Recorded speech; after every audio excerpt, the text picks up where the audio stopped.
Mesdames et messieurs, bonjour. Mesdames et messieurs, bonjour. Avec votre autorisation, je ne lirai pas un discours. Je vous dirai très exactement ce que je pense, comme d'habitude, en toute franchise, sur l'agriculture, sur la ruralité, sur la FNSEA et sur ce que nous devons faire ensemble. À vrai dire, j'ai hésité avant de venir. Pourquoi ? Parce que je dois à la fois être un candidat comme les autres, et en même temps je sais trop combien nos paysans, nos agriculteurs ont été saoulés de promesses, et que ce qui compte, ce sont les faits. Et j'estime, pour vous, comme pour nous, comme pour moi, que ce qui compte, c'est ce qu'on a décidé. Quelle est la situation aujourd'hui ? Elle est simple. Les Français ne savent pas que le monde de l'agriculture a fait des efforts considérables ces dernières années pour s'adapter. Que vos résultats sont spectaculaires. Ça faisait bien des années que vous n'aviez pas eu un tel excédent de la balance du commerce extérieur. 11,7 milliards. Succès considérable. En venant ici, je ne viens pas saluer la ruralité, saluer l'agriculture. Je viens saluer un secteur de pointe de l'économie française, indispensable à l'économie française. La viticulture a retrouvé la première place. Vous avez gagné des parts de marché à l'étranger, et c'est pour ça que les cours ont été soutenus. Comment est-ce possible et comment peut-on continuer ? D'abord, il faut bien être conscient d'une chose qui est contestée par bien des observateurs, mais c'est eux qui ont tort. Il n'y a pas assez de production agricole dans le monde. Le problème n'est pas la surproduction. Le problème, c'est la sous-production par rapport à l'évolution de la population. 2050, 9 milliards d'individus. On est entre 6 et 7. Il y a 2 milliards de personnes qu'il va falloir nourrir en plus, et d'ores et déjà, il y en a 1 milliard qui ne mangent pas à leur faim. Donc se poser la question de l'avenir de l'agriculture, de son utilité dans le monde, est absurde. La deuxième remarque que je voudrais faire, c'est que les agriculteurs ne sont pas des jardiniers. N'entretiennent pas le patrimoine. Ce sont des producteurs, ce sont des travailleurs qui ont un savoir-faire et qui veulent vivre du prix de ce qu'ils produisent. Au fond, quand on a drogué l'agriculture il y a quelques années à la subvention, c'est parce qu'on n'a pas eu la force de se battre sur les prix. Les agriculteurs ne veulent pas de subvention, ils veulent des prix. Parce qu'ils savent parfaitement qu'avec les subventions viennent les formulaires. Avec les formulaires viennent les contrôles. Et après viennent les restrictions. Le mot-clé, me semble-t-il, c'est le mot compétitivité. Le deuxième mot-clé, c'est le mot réciprocité. Je vais m'expliquer sur ces deux mots. J'ai entendu François Hollande dire qu'il n'y avait pas de problème du coût du travail en France. Proposition originale. Interrogeons les agriculteurs. Il n'y a pas de problème du coût du travail entre la France et l'Allemagne ? Il n'y a pas de problème du coût du travail dans les abattoirs ? Il n'y a pas de problème du coût du travail pour la filière lait ? Ça n'existe pas ? Moi, je pense qu'il y a un gigantesque problème du coût du travail. C'est la raison pour laquelle j'ai voulu l'allègement complet des charges sur les travailleurs occasionnels. 25 ans que je fais de la politique, 25 ans que vous le demandiez. C'est fait. C'est la raison pour laquelle, en janvier, j'ai annoncé une mesure décidée d'application pour octobre qui vous permettra, pour 97% de vos salariés, de faire 5,4 points d'économie sur les charges, avec la suppression des charges sur la politique familiale et le risque que j'ai pris, car c'était un risque, de faire 1,6 de TVA pour alléger le coût du travail. 1,6. Je dois dire que j'ai été soutenu par la direction de la FNSEA et qu'il n'y en a pas eu beaucoup qui ont eu le courage. J'ai été combattu par la totalité des autres. La totalité. J'ai encore dans mes oreilles ce que disait M. Hollande sur l'impôt sur les pauvres. Moi, je lui réponds, qu'est-ce qu'on fait contre les délocalisations ? Qu'est-ce qu'on fait pour la compétitivité de nos agriculteurs si on n'allège pas les charges ? Si on ne fait pas payer les charges par la consommation et par les importations, qui les paye ? Vous, les producteurs. Et comment vous serez compétitifs ? C'est la mort. Réciprocité, vous ai-je dit. Je crois en l'Europe. J'y ai toujours cru. Je rappelle au monde de l'agriculture que ces 11 milliards d'euros de transfert, la personne qui m'a précédé ici devrait arrêter de taper sur l'Europe, parce que sans l'Europe, on n'aurait pas la politique agricole commune. Et sans la politique agricole commune, il n'y aurait plus d'agriculteurs sur le territoire de la France. C'est ça la vérité. Donc c'est une déclaration pro-européenne que je fais. Je le dis comme je le pense. Vous avez un budget avec l'enseignement agricole qui doit être aux alentours de 14 milliards d'euros. Il y a 11 milliards qui reviennent de l'Europe. Comment on fait si on sort de l'Europe? Comment on fait si l'Europe explose? Qui les remplace? On fait des impôts en France? Ça n'a absolument aucun sens. Pour autant, je veux vous dire avec la même force que l'Européen que je suis dit, l'Europe ne peut plus continuer comme cela. On ne peut pas continuer à imposer à nos producteurs, à nos éleveurs, à nos agriculteurs des règles et à accepter d'importer en Europe des produits venant de pays qui ne respectent aucune des règles que l'on impose à nos agriculteurs, à nos paysans et à nos producteurs. Aucune. J'ai donc pris un engagement. C'est très simple. Si au bout d'un an, les choses ne changent pas pour Schengen, nous sortirons de Schengen.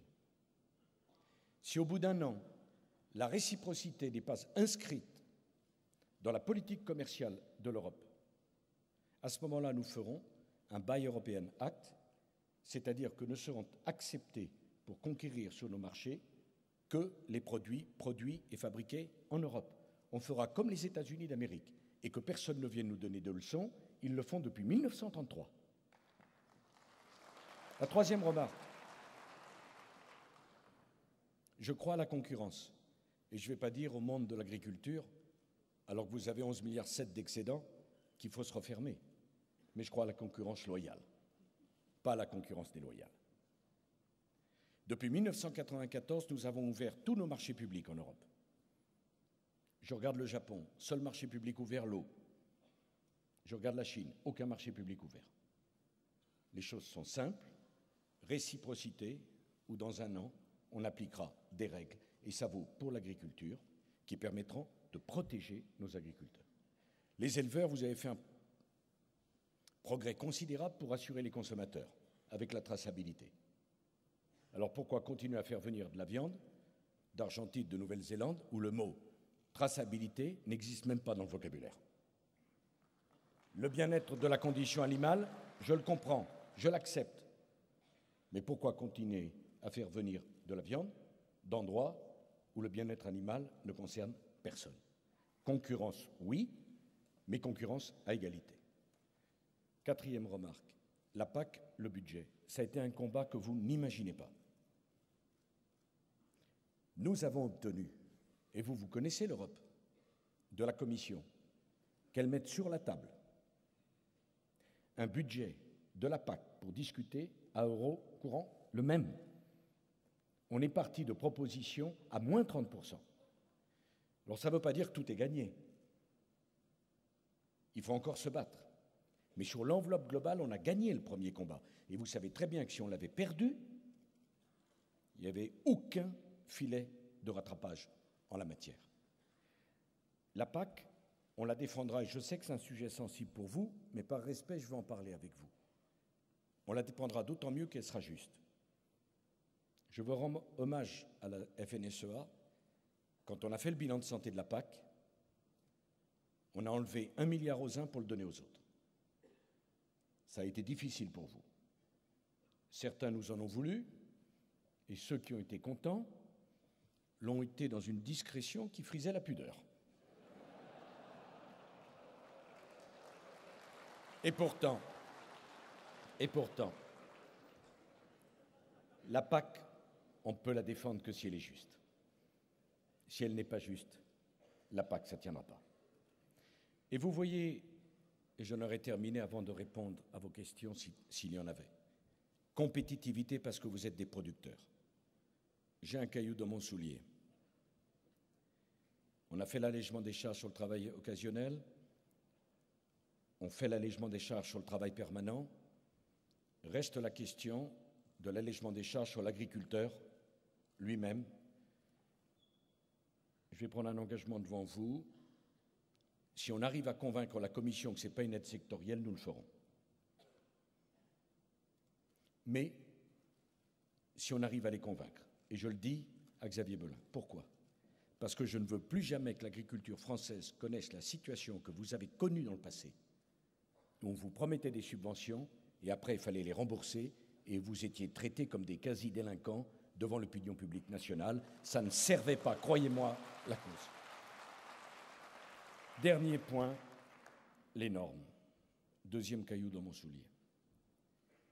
Sur les normes, vous êtes exaspérés, et je pense qu'on ne peut pas vous donner tort. Les règles sont nécessaires. Mais dans certains secteurs, ça a été trop loin. Je viens de décider que pour les retenues collinaires, jusqu'à 350 000 m3 d'eau, juste une déclaration, donc les recours seront interdits. Vous pourrez le faire, ce n'est pas au moment où on manque tellement de ressources en eau que l'on doit empêcher les retenues collinaires. Mais j'ai fait une autre proposition qui sera valable pour la France comme pour l'Europe. Si je suis de nouveau président de la République pour les 5 années qui viennent, j'imposerai une règle. À chaque ministre qui demandera une norme, je lui demanderai de me proposer la suppression de 2 normes anciennes. Une pour 2. Et je vais vous dire pourquoi je propose ça. Parce que si j'étais venu en vous disant « on va baisser les normes de 30%, il n'y en aurait pas un seul d'entre vous qui m'aurait cru. Disons qu'il y aurait une minorité qui m'aurait fait crédit, en se disant, de toute manière, il n'y arrivera pas. Avec la règle que je propose, qui est un peu le 1 sur 2, un ministre veut une nouvelle norme, 2 anciennes supprimées. Je précise, pour terminer mon intervention, que ce n'est pas moi qui veux travailler avec Mme Joly et les Verts.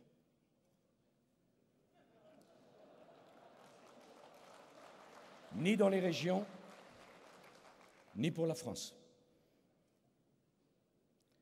Je crois à l'environnement, et je veux d'ailleurs rendre hommage au monde agricole, notamment sur l'affaire des pesticides. Vous êtes les premiers dont la santé est engagée, parce que vous travaillez sur vos exploitations. Et vous avez tenu un discours raisonnable et responsable.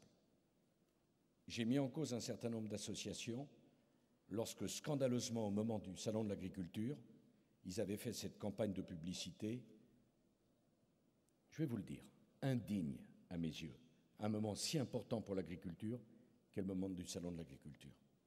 Mais mes chers amis, ce n'est pas moi qui veux travailler avec eux, ni dans les régions, ni au plan national. Moi, je pense qu'il n'y aurait plus de ruralité s'il n'y avait pas de production, et plus de production s'il n'y avait pas d'agriculteurs. Voilà les engagements qui sont les miens. Mais je termine juste par une chose. Ce n'est pas au monde de l'agriculture ou de la ruralité que je parle ce matin, seulement.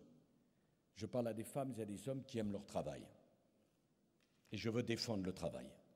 Je parle à des femmes et à des hommes qui n'attendent pas de la société quelque chose, qui attendent tout, de l'effort, du mérite et de la récompense. Je parle à des hommes et des femmes qui aiment leur territoire et qui veulent que ce territoire s'adapte aux réalités du monde, mais ne change pas dans leurs valeurs et dans leur mode de vie. Je parle à des gens qui aiment leur pays, et ces valeurs qui sont les vôtres, ce n'est pas celles de la ruralité ou celles de l'agriculture, c'est celles du peuple de France. Et c'est au peuple de France, dans sa diversité, que moi, je veux parler et que je veux représenter pour les 5 années qui viennent. Je vous remercie.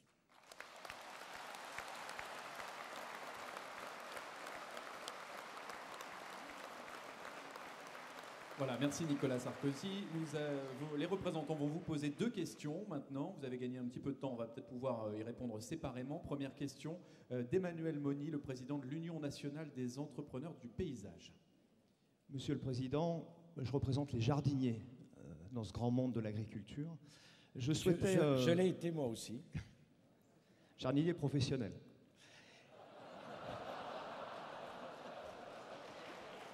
Mais vous laissez à penser que je suis un amateur.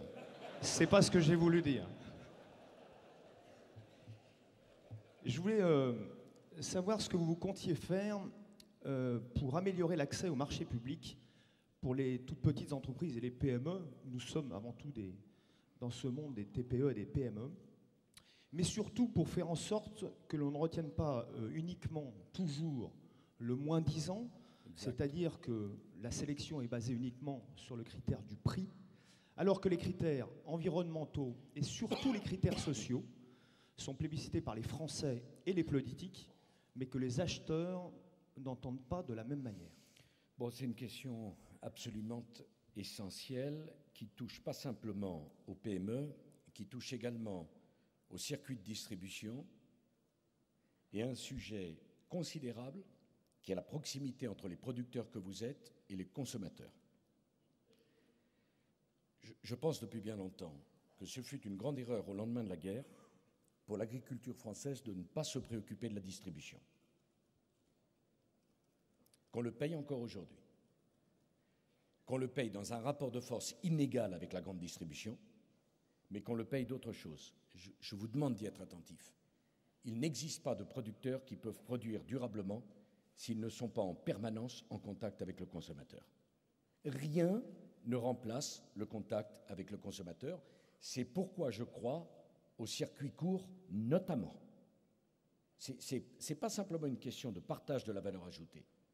C'est une question de contact entre celui qui fabrique et celui qui consomme. Alors, pour répondre à la question qui est la vôtre, très simple, c'est le Small Business Act. Je donne 1 an à l'Europe. Soit l'Europe adopte le Small Business Act, qu'ont les Américains, et qui permet de réserver un pourcentage des marchés publics aux PME. Soit nous nous doterons de façon unilatérale d'une règle, Monsieur le Président, qui permettra de réserver pour tous les acteurs publics 20% des marchés publics aux PME. Car la règle du moins 10 ans est une règle qui fonctionne au premier coup. Le gros arrive, baisse les prix, gagne au prix le plus bas, fait disparaître le petit, et quand le petit a disparu, comme par hasard, on s'aperçoit que les prix remontent. Donc la règle, elle est très simple. Dans l'année, un Small Business Act pour l'Europe.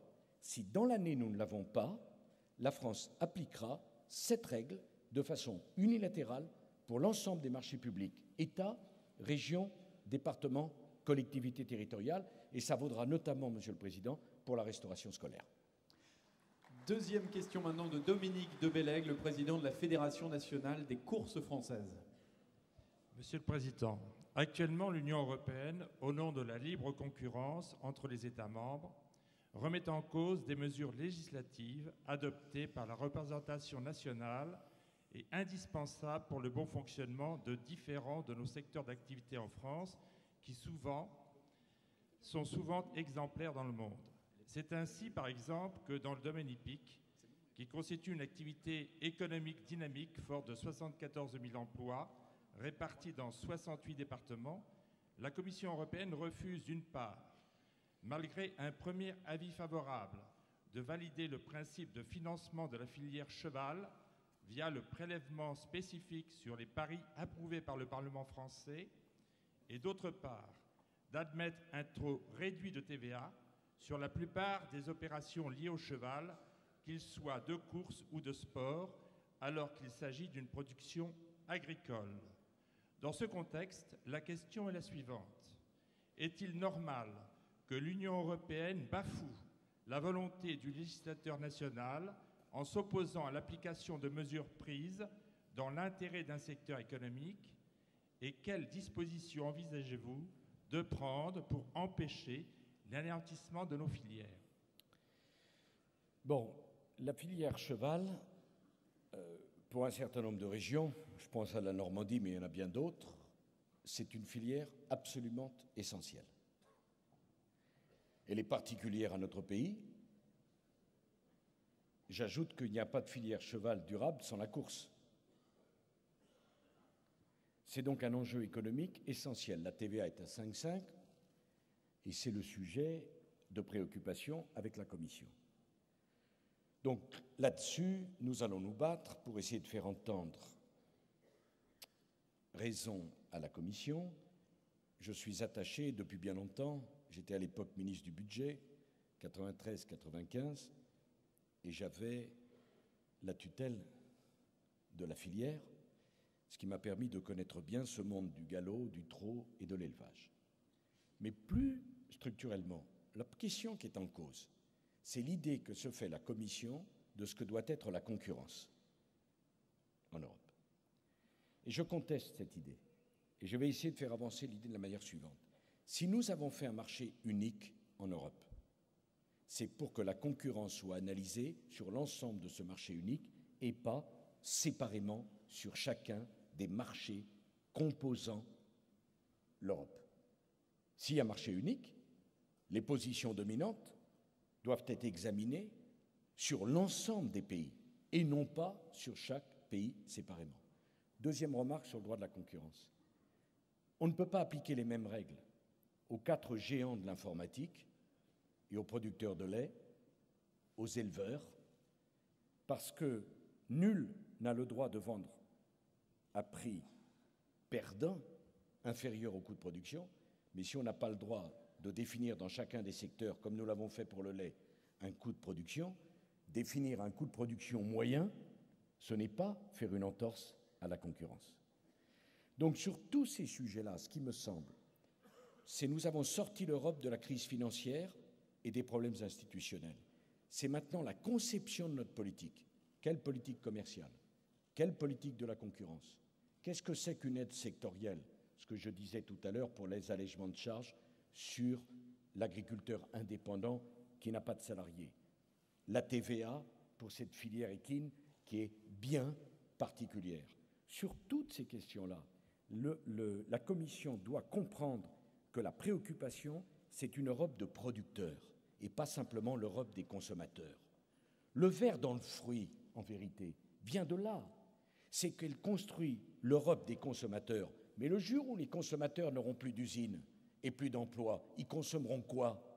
Il faut faire l'Europe des producteurs, l'Europe des travailleurs, l'Europe des filières, l'Europe de la production. Et c'est dans ce cadre-là qu'il faut imaginer la concurrence. Regardez ce qui se passe avec la téléphonie mobile. C'est le même problème en vérité. Ils ont pensé uniquement à la question du consommateur. Et maintenant, qu'est-ce qu'on s'aperçoit? Il y a 4 opérateurs parfaits qui licencient tous parce que les prix se tirent vers le bas. C'est la qualité du service qui va être pénalisée et c'est l'emploi qui va être pénalisé. Eh bien, je dis à la Commission européenne, nous devons changer notre manière de voir. D'ailleurs, et je terminerai par là, ce n'est pas à la Commission de concevoir cela. C'est au Conseil des chefs d'État et de gouvernement de fixer une ligne et la Commission, elle doit l'appliquer et rendre des comptes. Voilà une Europe remise dans le bon ordre.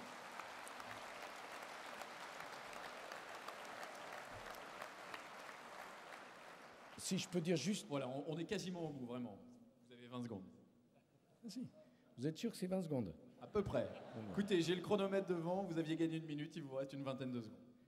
Parfait. Je voulais vous dire juste une chose. Il m'est arrivé de parler des corps intermédiaires, en disant que je n'aimais pas que lorsque les corps intermédiaires étaient autobloquants. Je veux m'en expliquer en 2 minutes devant vous. Un petit peu moins. 2 minutes et 20 secondes. Ça me fait plaisir.